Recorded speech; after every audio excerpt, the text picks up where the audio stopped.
So it was this residency with artists and scientists, writers, addressing sea level rise. And there was a sense of palpable frustration because we're just trying to figure out how to just get climate deniers and people in society to understand that this very city that I love so much is going to be underwater. And it's sooner than most of us want to think.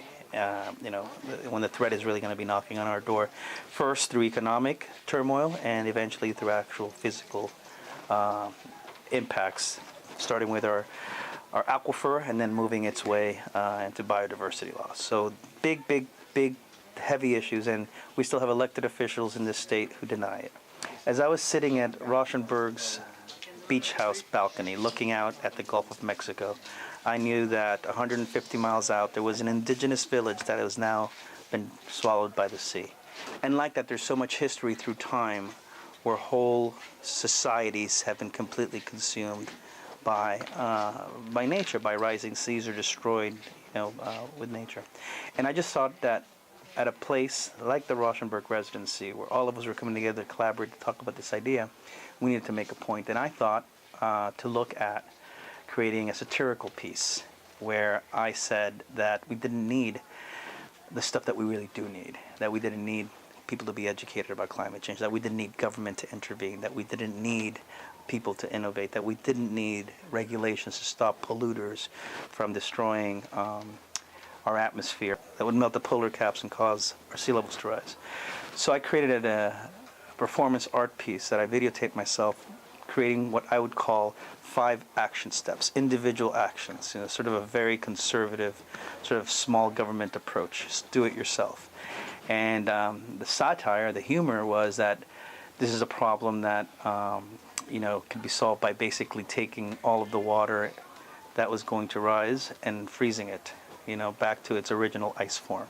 So I had myself with some ice cube trays collecting water to be frozen in his beach house refrigerator. And then I have another video of myself eating the water, that you could literally have people set their table and have some waterside dining by eating literally with a fork and knife the water.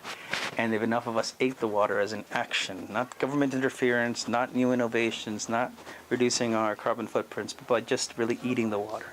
Or digging a big hole. And this was another performance I did where I dug a hole and attempted to take the entire Gulf of Mexico and pour it into that hole so that the water would be underground, not above ground and drowning us and destroying our buildings.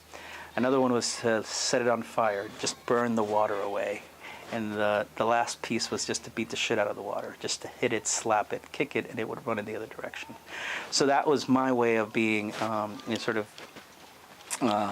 challenging the people who stick their proverbial heads in the sand and don't address the biggest issue of our time, sea level rise.